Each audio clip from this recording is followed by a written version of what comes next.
Good evening students. आज question number 9 निर्देशांक ज्यामिति। आज जानेंगे 9 नंबर सवाल। इससे पहले आप लोग 8 नंबर सवाल तक बना चुके हैं और हमको पता चला है आप लोग ठीक ठीक समझ रहे हैं और बहुत खुशी की बात है। इसी तरह आप लोग जुड़े रहिए और सीखते रहिए। देखिए अगला क्वेश्चन 9 नंबर क्या कहता है कि बिंदु ए और बिंदु बी को जोड़ने वाली रेखाखंड AB को 4 बराबर भागों में बांटा जाता है। ठीक है, मतलब दो एक रेखाखंड है, क्या है, एक रेखाखंड है। फिर लिख ही लेते हैं, चलो इतना बोलने से क्या फायदा। कहता है एक तो रेखाखंड है, आप लोग देख लीजिए रेखाखंड है। मान लीजिए एक का नाम ए है और एक का नाम क्या है, बी है। लिखते ही जाते 2 और 8, नहीं एक है -2 और 2 और एक का नाम क्या है 2 और 8। ठीक है, कहता है एक ए और बी जोड़ने वाली रेखाखंड AB को 4 भागों में बांटती है। कितने भागों में बांटती है? 4 भागों में बांटेंगे। ऐसा क्वेश्चन हम लोग बना चुके हैं पहले भी, 2 या 3 और क्वेश्चन था। मान लीजिए ना कि एक लकड़ी हमारे पास, इसको अगर 4 भाग में काटेंगे तो क्या बार काटेंगे कि 4 टुकड़ा हो जाएगा? बताइए आप लोग हैं। 2 बार काटेंगे तो 3 टुकड़ा होगा। देखो काट के दिखाते हैं, एक बार काटे और 2 बार काटे, कितना टुकड़ा हो रहा है? 3 टुकड़ा हुआ। तो आपको कितना बार काटना चाहिए? 3 बार काटेंगे तो 4 टुकड़ा हो रहा है ना। तो बस देखिए, 1 टुकड़ा, 2 टुकड़ा, 3 टुकड़ा और 4 टुकड़ा। तो बस इसी का काम हम लोग को यहाँ भी करना है। क्या करना है? काटना है। एक मान लो यहाँ काट दी, एक कहाँ काट दिए, यहाँ काट दी, और एक कहाँ काट दिए, एक यहाँ काट दिए। तो 3 टुकड़ा हो गया ना जी। और बराबर बराबर बोलता है काटने के लिए, मतलब यहाँ से यहाँ 1 किलोमीटर दूरी होगा, यहाँ से यहाँ 1 होगा, यहाँ से यहाँ 1 होगा, और यहाँ से यहाँ कितना होगा? 1 होगा। अगर हम बराबर बराबर 4 टुकड़ा काट दे तो सबका नाम भी हो जाएगा, x1 y1, x2 y2 और x3 y3। यही ना, 4 बराबर बराबर टुकड़ों में क्या कर दिए हम लोग? काट दिए। तो सर बनाएंगे कौन सा सूत्र से? सर बनेगा वही विभाजन सूत्र से। किससे बनेगा? विभाजन सूत्र से। क्यों? क्योंकि विभाजन सूत्र तो यहाँ विभाजन कर दिया ना, बोलता है विभाजित कर दीजिए, तो भाग कर दिया हम लोग 4 टुकड़ा में। फॉर्मूला क्या था सर? तो फॉर्मूला था, एक बार लिख ही लेते हैं, x बराबर था m1 plus m2 into x1 और m1 इंटू x2। y का फॉर्मूला था m1 प्लस m2 को गुना कर देंगे कितना? y1 से, और y1 m1 into m1 into y2। ठीक है, ये तो फॉर्मूला था, ये लिख दिए। और आप लोग को बताया कि फॉर्मूला खाली लिखने का काम करते हैं, बाकी बनाते हैं बिना फॉर्मूला से। तो सबसे पहले टारगेट यहाँ होगा ना। तो सबसे पहले टारगेट यहाँ करते हैं, क्या निकालेंगे हम लोग? x1। क्या निकालेंगे? x1। सबसे बड़ा चीज हम लोग के पास होना चाहिए m1 और m2। अगर हमारे पास m1 और m2 है तो क्वेश्चन बहुत आराम से बन जाएगा, कोई टेंशन नहीं, सो करके बना देंगे। तो अगर हम यहाँ खड़ा है, आप लोग सोच के देखिए, यहाँ नाम दे देते, एक तो P है, एक तो Q है, और एक तो क्या है? R है। सोचिए अगर हम P में खड़े हैं, कहाँ खड़े हैं? अगर हम P में खड़े हैं तो यहाँ से यहाँ कितना दूरी है? 1 किलोमीटर है कि नहीं है? और यहाँ से यहाँ कितना दूर है? 1 2 3 किलोमीटर। तो 1 + 3 हो गया।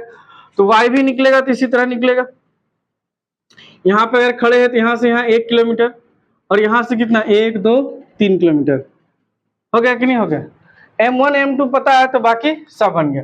तो हम क्या कहते कि m2 से गुना करिए m1 को, तो 3 से गुना कर देंगे कितना को?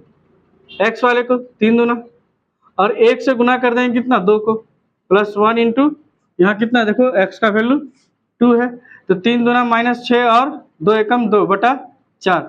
6 में से 2 गया, कितना गया? 4/4 बराबर -1। कोई दिक्कत? फिर हम लोग यहाँ से लिए 3 को गुना कर देंगे कितना से? 2 से, प्लस 1 को गुना कितना से कर देंगे? 8 से। कितना कर देंगे? 1 को गुना कर देंगे 8 से। 3 दूना 6 और 8 एकम 8, है ना, यही ना? कोई दिक्कत है? देखो 1 2 3 को गुना कर दिए 2 से, 3 दूना 6, और 1 को गुना कर देंगे कितना से? 8 से, और 3 और 1 कितना हो रहा है? 4, 8 6 14/4, कितना? 7/2।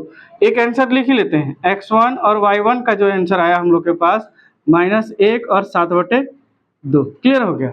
एक खत्म हो गया। नेक्स्ट खत्म करते हैं, x2 का करते हैं। जब हम लोग यहाँ पे खड़ा रहेंगे, कहाँ? यहाँ से, तो यहाँ से यहाँ 2 किलोमीटर, और यहाँ से यहाँ कितना? 2 किलोमीटर। तो 2 + 2 हो जाएगा। y2 बराबर भी कितना हो जाएगा? 2 + 2। जब हम यहाँ खड़े हैं तो यहाँ से यहाँ 2 किलोमीटर, और यहाँ से यहाँ कितना है? 2 किलोमीटर है ना। थोड़ा सा जगह रख के इसलिए लिख रहे हैं क्योंकि आपको पूरा सारा क्वेश्चन बन जाना चाहिए, बोर्ड तो इतना ही बड़ा है।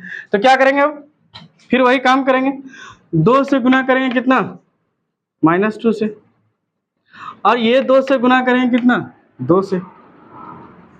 देखिए 2 2 -4 और 2 2 +4, 4 में 4 गया, 0/4 मतलब कितना आ गया, 0 आ गया। उसी तरह अब 2 से गुना करेंगे कितना, 2 से गुना करेंगे ये 2 को, y को, और ये 2 से गुना करेंगे कितना, y से। 2 दूनी 4, 8 दूना 16, 20/4। तो कुछ गलती हो रहा है लग रहा है। 2 को गुना किया 2 से 4, और यहाँ 2 से गुना किया 8 को, 16 4 20, 20 से 4 कट गया, कितना हो गया, 5 आ गया।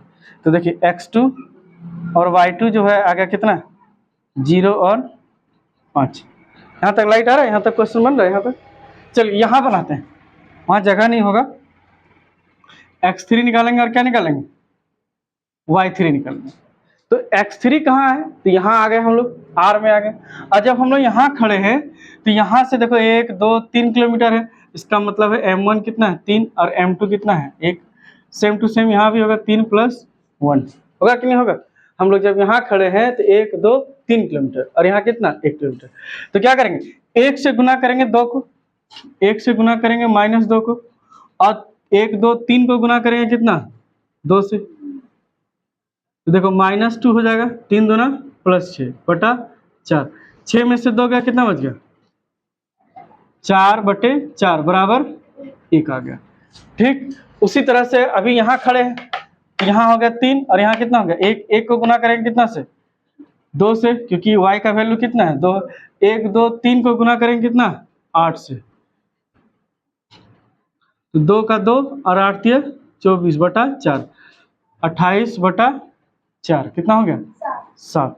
तो x और y का आंसर हो गया कितना, x3 और y3 का हो गया 1 और 7। ठीक है, हम लोग का क्वेश्चन बन गया आंसर। एक बार मिला लेते हैं कि सही है या नहीं है। ठीक है, तब तक आप लोग एक बार देखिए कि हाँ लगभग सही बन चुका है। आप लोग तब तक एक बार उतारिए, हम एक बार नोटिस कर लेते हैं कि सही है या नहीं है। तो होना चाहिए, देखो यहाँ पे अंतिम में जो है यहाँ गलती हो गया है। गलती ये हो गया है कि 24 और 2 कितना होता है, 26 होता है। 24 और 2 कितना होता है, 26। तो 26 दुका पड़ा में काटेंगे तो कितना हो जाएगा, 13/2। यहाँ कितना हो जाएगा, 13/2। हमको लग रहा था कि कहीं कुछ गलती जोड़ दी है, तो यही मिला रहे हैं कि कितना हो गया, 24 और 2 26, 13/2 बन गया। सही है, जोड़ गलत बनाइएगा तो आंसर तो गलत आएगा ही आएगा। तो एक बार और मिला लेते हैं हम लोग। ठीक है, आपको समझ में आ रहा है, एक बार कमेंट में लिखिए कि हाँ सर समझ में आ गया, और नहीं अगर समझ में आ रहा है तो आप हमको मैसेज करिए, हाँ कमेंट करिए, आपको बताइए, हम आपको बताते हैं कि फिर से कैसे कैसे हम लोग इसको सही बनाएंगे। ठीक है, चलिए, और बिना फॉर्मूला से आपको समझाएं, एक बार और समझा देंगे क्या। देखिए एक बार और समझा देंगे, आप लोगों को भारी पड़ेगा बार बार बताने में। आप लोग इसको दोबारा रिवाइज करके देखिए, क्वेश्चन नंबर 1 2 3 बनाइए, उसके बाद क्वेश्चन नंबर 9 बनाइए, तो आपको जल्दी समझ में आएगा। आज के लिए इतना ही, एक बार लाइक कर दिए, शेयर करिए। थैंक यू, जय हिंद।